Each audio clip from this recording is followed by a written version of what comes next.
Today we're going to talk about manufactured home purchase agreement. This is what it looks like. I got it on the screen. As with any purchase agreement in California, you cannot have a valid purchase agreement without an agency disclosure. Okay. In fact, this is part of the whole package. Every purchase agreement package would have the agency disclosure because by law, you are required to give agency disclosure. So you don't forget. Now, association is afraid that you might forget. So they make it a package to make it easier for you. All right. Now, one thing I want to remind you is for AIR form, it may not be part of the package. So when you do an AIR transaction, always remember to include the disclosure, the agency disclosure, because if you forget, you do not have a valid. The buyer and the seller will still have a valid transaction, but the agent may lose their commission if they don't have an agency disclosure. So if you don't want to lose your commission, remember to include the agency disclosure. And then just like your regular RPA for what do you call that? Your single family residence and your multi-family. Today we're talking about manufactured home and mobile home. But even for manufactured home and mobile home, you need agency disclosure. And we always do the possible representation of more than one buyer or seller. Because you know why? Wouldn't it be easier to just go ahead and make it a standard disclosure?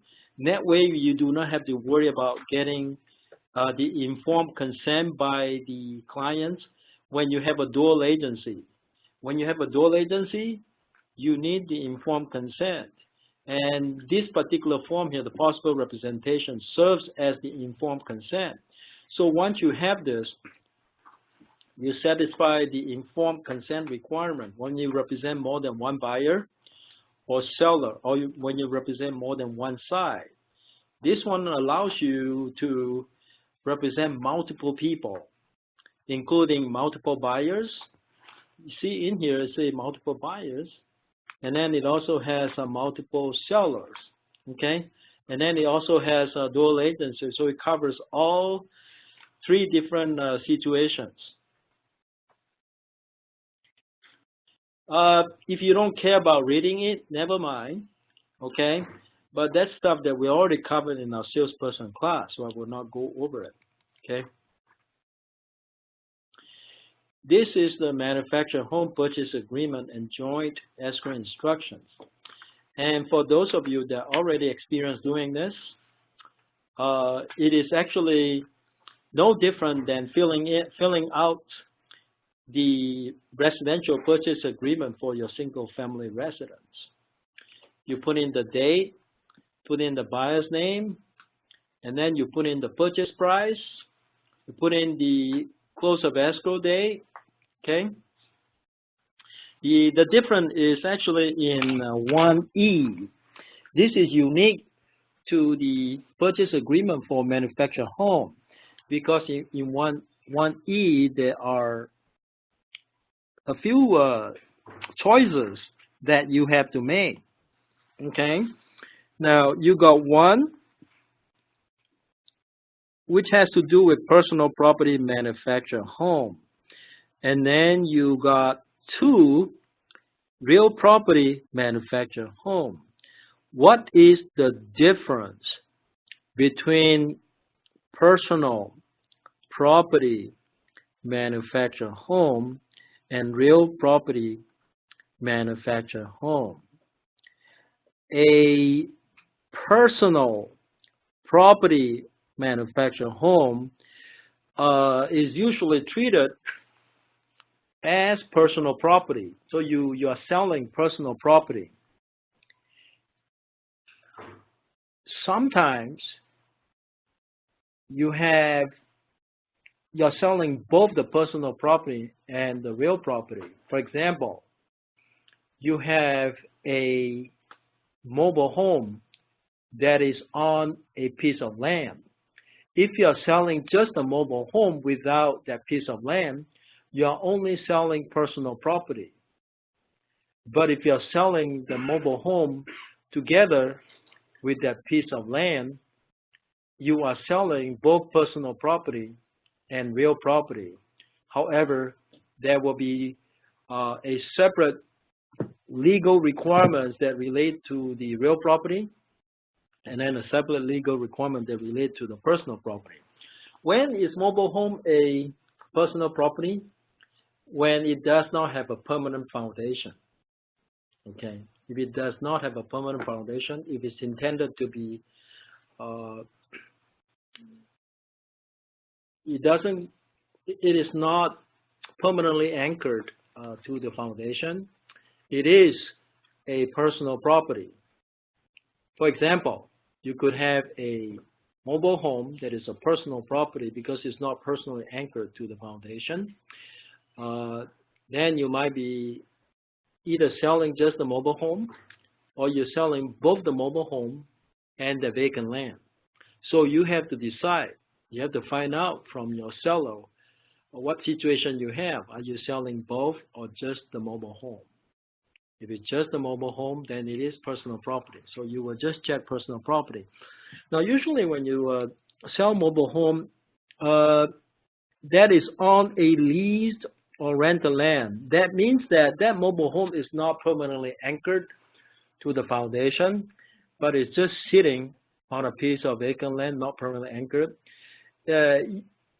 Usually, although it can be negotiated to just leave the mobile home in place and sell it in place, or to just sell the mobile home and have the mobile home removed to somewhere else. For example, if the seller has a mobile home that is becoming too small for the family and they want to upgrade, they want to have a bigger mobile home, they may negotiate a deal to sell the mobile home, have the buyer arrange for the transportation to move the mobile home somewhere else, and then they will transport their bigger or upgraded mobile home and be placed on this lot. In that case, there is additional, that is a separate negotiation, which means that the buyer or the seller would have to pay for the transportation. Otherwise, if you're selling it, when you sell a mobile home, that mobile home could be sitting in a private land, or it could be sitting in a mobile home park. If it sits in a mobile home park, usually there is a lease between the mobile home owner and the owner of the mobile home park. So that's why usually you have like a space number, and then you have the park's name, if that's the case, and then the park's address and the city. However, if you have a different situation where it's actually sitting on a private land and not in a mobile home park, you could be selling a real property manufactured home. Now, a real property manufactured home may not be intended to be mobile. A manufactured home is something that is built not by, it's not custom made, it's prefabricated. All the components are prefabricated and in the factory and delivered to the site. And when these parts are delivered to the site, you do not need to do any cutting or any changing of the dimension. These are basically manufactured. So if you have a manufactured home that is on a vacant land that is permanent, a manufactured home could be mobile or it could be permanent. So a manufactured home is not necessarily mobile. Okay. However, a mobile home is necessarily manufactured.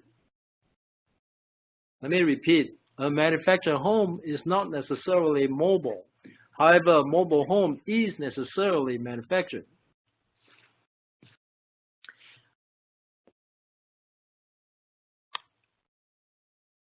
Okay, so if you have a manufactured home that is not mobile, you want to pick this one right here. Okay, so figure out. You know, why is it that manufactured home requires the same purchase agreement as the mobile home? The reason is there may be certain disclosures that pertain to manufactured home that you have to provide. You can't use your regular RPA if it's a manufactured home. Now here it says real property manufactured home is one that meets the following requirement. A building permit is obtained from local authorities pursuant to Health and Safety Code 18551. When you have a mobile home that you transfer from another location to this piece of land that you own, it does not require a building permit. Whereas if you build a home using prefabricated materials, you do need a building permit. So that is the difference. So a mobile home is not necessarily, no, a mobile home is necessarily a manufactured home because it's manufactured. However, a manufactured home is not necessarily a mobile home. So in this case, if you are required to have a building permit, most likely it's not one of those mobile home that you transfer from another location. You just use the prefabricated components and just kind of assemble it on your property. The manufactured home is fixed to the foundation. So you know there are two requirements before something can be considered a real property manufactured home. A building permit was issued and the manufactured home is fixed to the foundation. And it also has a certificate of occupancy that's issued by the local authority. There is a recordation with the local authorities of a form pursuant to Health and Safety Code. So I suppose, you know, when you build a manufactured home, you need to record with the city or with the county concerning that manufactured home. With the mobile, you have a different registration. It's not a recordation, it's a different registration with a different governmental agency. Additional description, you put in the manufacturer's name, the model, date of manufacture, date of first sale. Now you get the date of first sale also from your seller. Sometimes they know, sometimes they don't know. Okay?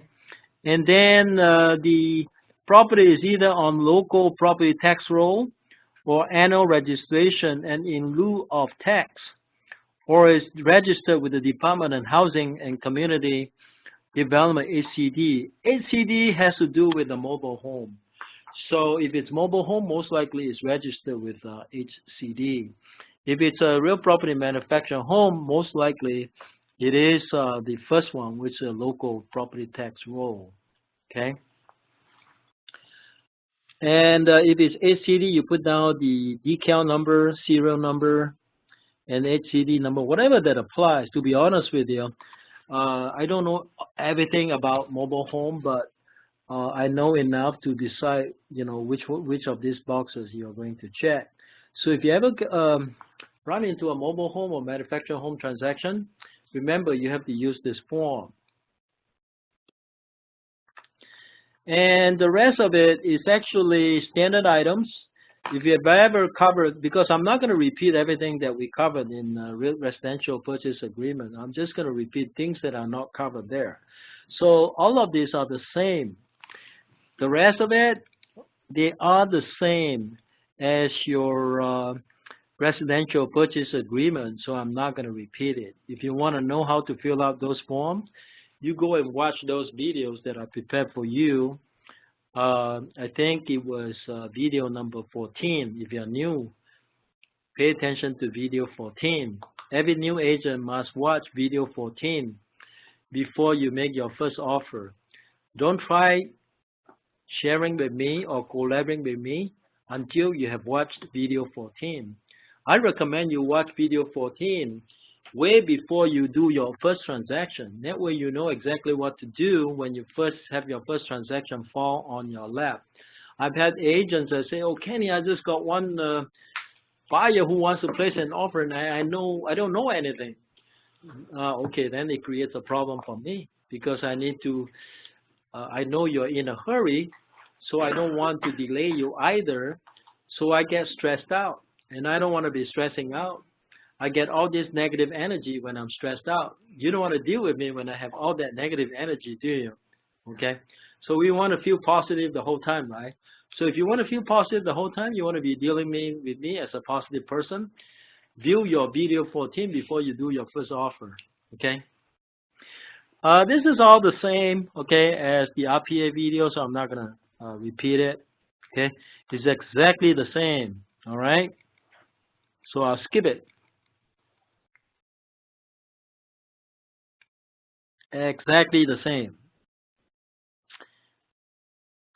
There is one thing that might be different here, which is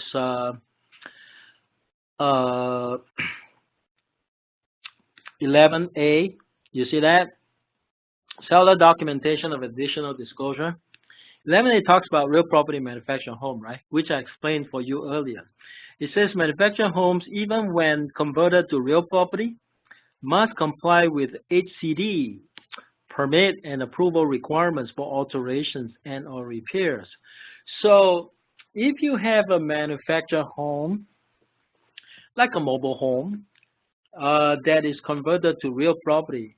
Now, a mobile home gets converted into a real property by becoming a fixture, which means that the mobile home becomes permanently affixed to the foundation. When a mobile home becomes permanently affixed to the foundation, it becomes a real property. Even in that situation, you have to comply with the HCD permit and approval requirements for alterations and or repairs, which tells me that before you convert your manufactured home, your mobile home, into a real property, you get approval from the HCD. If known to sellers, sellers shall disclose any alterations or repairs done without HCD permits or approval. So if you have a seller that didn't know what they were doing, they make alterations or repairs without getting approval from the HCD, make sure you disclose any unpermitted alteration or repair to the buyer.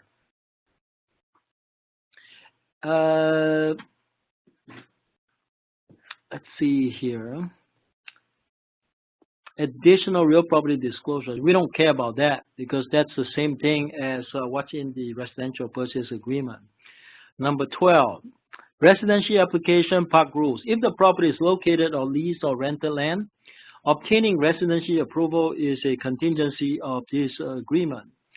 So if you are going to be selling your mobile home that is on a mobile home park, make sure you get the approval of the landlord before you sell it. Buyers shall, within 5 days after acceptance, submit a completed residency application and any other required information to park landlord or HOA. All that simply means is you get the permission from your landlord before you sell your mobile home. Buyer acknowledges that seller is not assigning or subletting the space the manufactured home occupies in its present location. So basically, you're getting the buyer to acknowledge that the seller has not assigned or subleased that space that the mobile home is occupying to someone else. And then on the next one, it says within the time specified in paragraph 16, a seller shall deliver to buyer a copy of the park rules and regulations. So we are supposed to, if you represent the seller as a listing agent, you are supposed to coordinate delivering a copy of the park rules to the buyer. So the buyer will have a copy of the park rules. Okay. Within the time specified in paragraph 16b, buyer shall deliver to seller buyer's written approval of park rules and regulations. So after you deliver the park rules to the buyer, you want to get the buyer's signature on a piece of a document that states that the buyer approved the park rules. Okay. The rest are the same as your regular RPA, so I will skip them.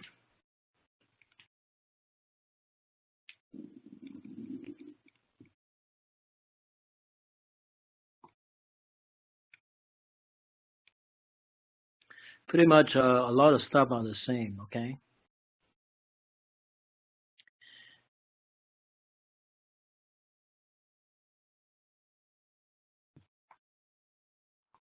All right, we reached the end of the form. So that pretty much covered what I'm going to talk about for the purchase agreement for mobile home, sale of mobile home or manufactured home.